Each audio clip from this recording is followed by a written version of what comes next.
really liked our fight in the second half on the defensive side. And, those guys are giving everything they can give. We just got to be a little smarter in situations, and we got to be a little bit smarter in some of the end of game stuff. But you can't fault the effort. You can't fault the mentality that the guys competed with tonight. Kane's a hell of a player, and we lose him late for a jump shot, and just sometimes you scratch your head. But the effort that our guys are giving, the way they're continuing to battle, I respect that greatly, and it's a good reflection of who they are and what they're about. And we just came up a few possessions short again, and we'll keep fighting and battling as long as we can. Fairly encouraging to shoot that well from the field. I know there were other things on offense that maybe you're disappointed with, but it seemed like when it wasn't turnovers or anything like that, the offense was moving pretty well. Yeah, I don't know. I mean, obviously Khalil, Matt, and Brandon shot very well. Jerron shot well. But we need everybody in order to beat a team that's top tier team in our league with the talent they have.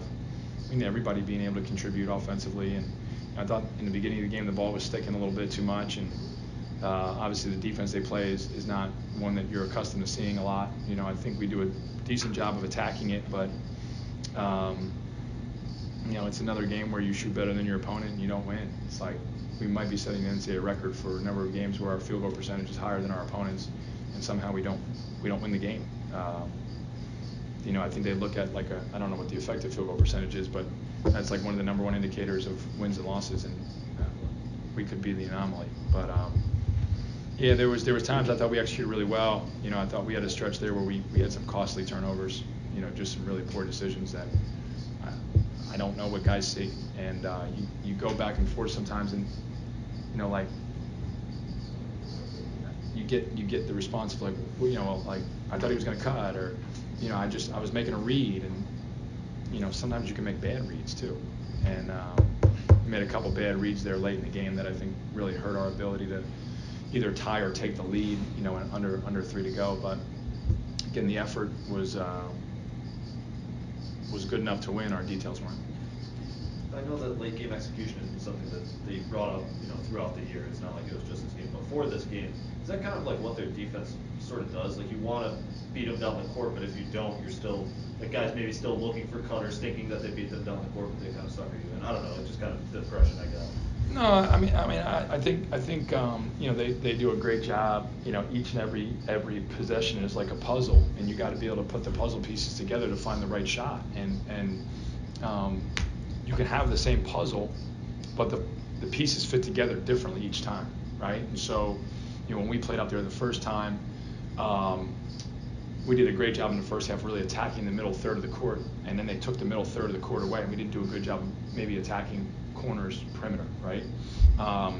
Today, I thought we did a good job attacking the middle third of the court, but then there were a couple of times we tried to force it in there when that wasn't the play, it wasn't the pass.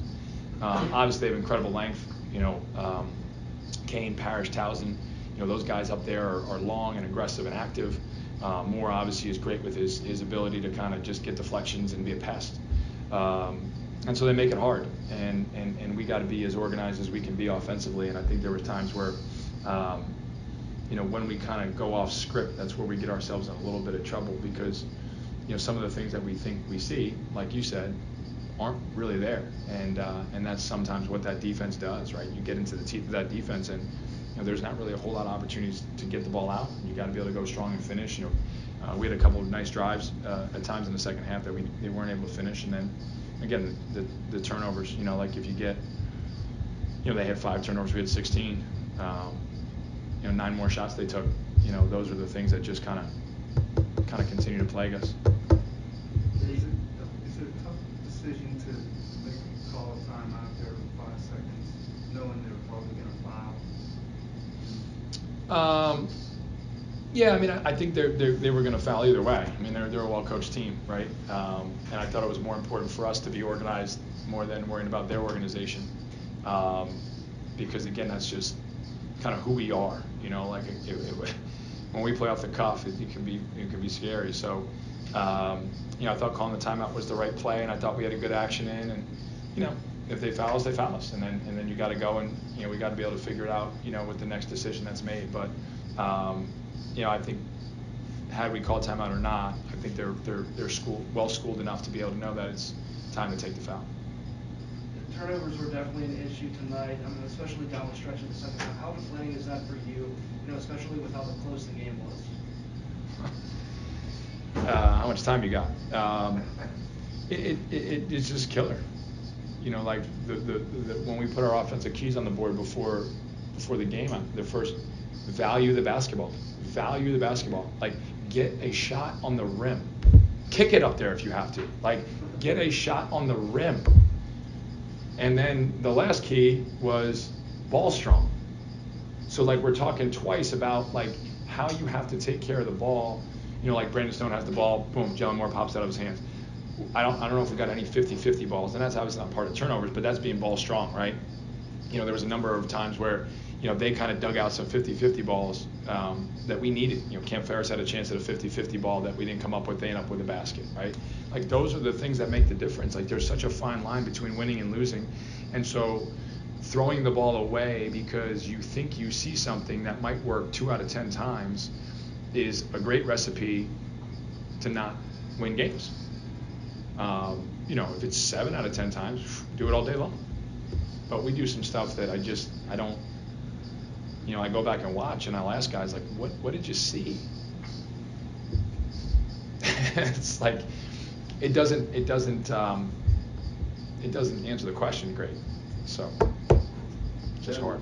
Their late inbounds bucket for Townsend, was it communicated to you that it was supposed to be baseline and that it went to sideline? I saw there was an argument there. Yeah, I was just yelling just for fun. I was told, one of our assistants was told it was baseline. I thought it was sideline from where they blew the whistle out. He was above the 3-point line. So that created a little bit of confusion in our timeout, and then they gave it to him on the sideline. But that didn't affect them getting the shot, right? And then after you try to investigate, like I feel like I'm like a detective trying to investigate what went wrong. It's just two guys that are not on the same page. One guy thinking that something's going to happen that doesn't. The other guy thinking that I gotta make this adjustment and play, and then Townsend gets a layup. And again, those are the things that they eat at you, because some of the stuff we do is like, is anyone listening? And it doesn't seem that we're always as focused as we need to be mentally in order to be able to execute in the moments where there's the most stress and the most difficulty. But this was a decent bounce back from considering the loss from the last game. Yeah, the effort was really good. I thought we really fought in the second half. And again, we'll keep fighting and trying to figure it out, and we'll keep trying to coach those moments. Sometimes it's just a challenge because it's sometimes in those moments you just have to have an understanding and a feel of the game, and you're trying to go over it, you're trying to communicate, and we're trying to communicate the best we can, and we talk all the time as a staff about how can we communicate better, why are we not getting the focus and the attention. Like, how about this? This was the first in my 15 years as a Division I coach. We have a timeout and everyone puts their hands in, and one guy says fight on 3 and starts to count 1, 2, 3, and one of the other guys goes win on 3. And so no one said anything. Like, were you not listening to the guy who just said fight on 3? Like, where are you at? And like, I'm looking at Enoch Cheeks and he just starts laughing, and I'm like, that's like a microcosm of like who we are. Like, we're all in a huddle, everyone's supposed to be paying attention, we're talking about what's going on, this guy's not in the game, so he's clearly not paying attention, and we go fight on 3, and then he goes win on 3, and I'm like, what just happened right here? Like, this has never happened in any game I've ever been in, any game I've ever coached. We're not even engaged enough to know what we're saying on 3. I mean, that's like, basics of athletics at any level, and we're a Division I team, and that's what we got going on in the huddle. So you can imagine when it comes down to ball screen coverage and late game execution, how locked in we are. And then you had the Chick-fil-A guy jump in there. Yeah, I love that. I'm fine with that.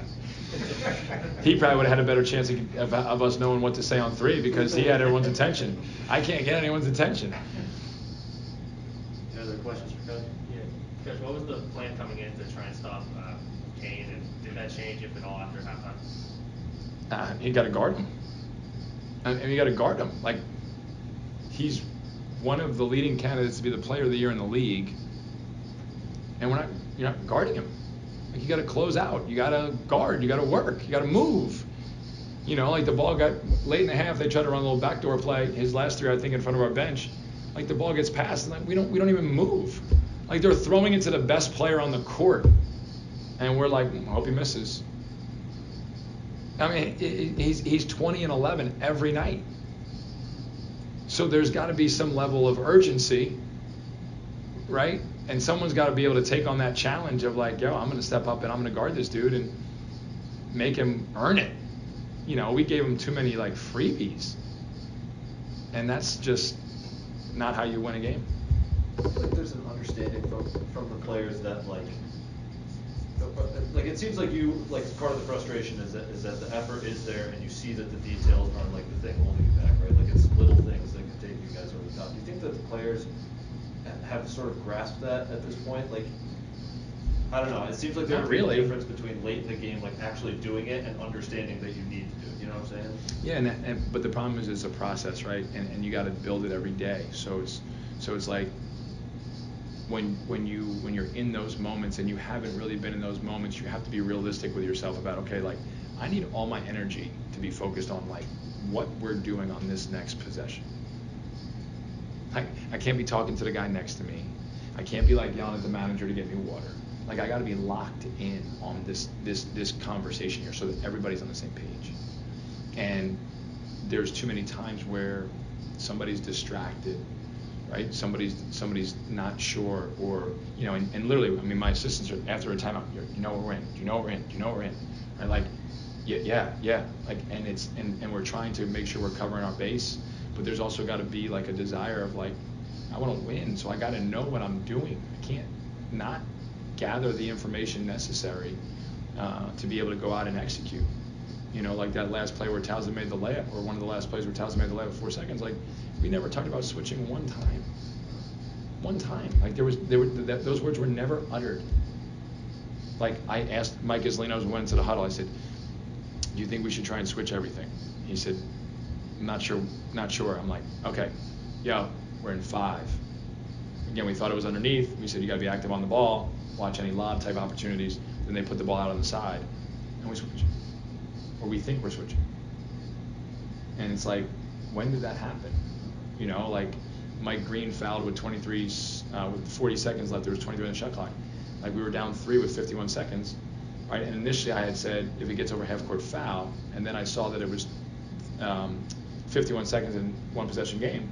And I said, no, we don't need to foul. Let's just get a stop, right? And Cleo's like, we don't need to foul. I'm like, we don't need to foul. No foul. The ball gets over half court, we foul. Right? So it's like, everybody's got to be locked into what we're doing. And it didn't hurt us because obviously they just took it out on the side. But again, that's some of the stuff that becomes problematic, because it's not just always in those moments. It can be in the first half. It can be to start the second half. And on Jerron Williams' free throw turnover late, we had called a play. We ran in the first half. Matt Mayers didn't do what he was supposed to. It was coached. We go back to it in the second, and he does the same thing he did in the first. And Matt, he played his butt off tonight. But that's some of the stuff that, teams that win recognize those things and they execute those things. And, they're frustrated, but you also got to be frustrated each and every day as you prepare, and each and every day as those details are being coached. Because believe me, like, the one thing that these guys will tell you is there's not a lot of times that they're not being coached, they're not receiving feedback. But we've got to embrace it, and we've got to be able to execute it better in the moments we need it most. Thank you, Coach. Thanks. No problem. Thank you, Coach. No problem.